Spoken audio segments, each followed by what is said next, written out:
And now the Energy, Petroleum and Regulatory Authority, EPRA, has refuted claims that it had reinstated the fuel subsidy. They have said in a statement that the government had instead opted for fuel stabilization through the Petroleum Development Levy.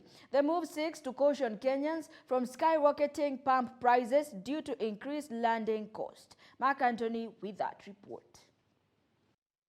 The Energy, Petroleum and Regulatory Authority in a statement has clarified that the government had not made a U-turn on its earlier stance against fuel subsidies, but instead went ahead to stabilize fuel through the Petroleum Development Levy.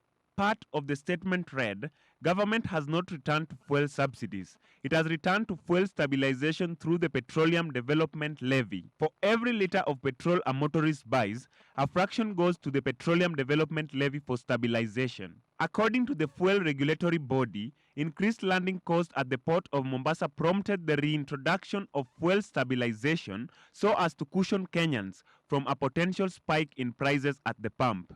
EPRA has kept fuel prices unchanged in the latest review cycle, which could have seen prices cross the 200 shilling mark. Without the intervention of the regulatory body, petrol, diesel and kerosene would have risen to 202.01 Kenya shillings, 183.26 Kenya shillings and 175.55 Kenya shillings respectively. The move by the body means that the state will subsidize petrol by 7.33 Kenya shillings, diesel for Kenya shillings 3.59 and kerosene for 5.74 Kenya shillings.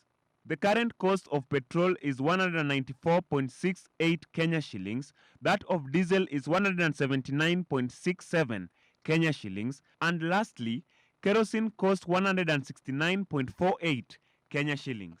This development comes in the backdrop of a push by the International Monetary Fund to change the fuel pricing formula in the country. If the formula is adopted by EPRA, it could see an increase in fuel prices. Reporting for GBS TV, I am Mark Ochieng Anthony.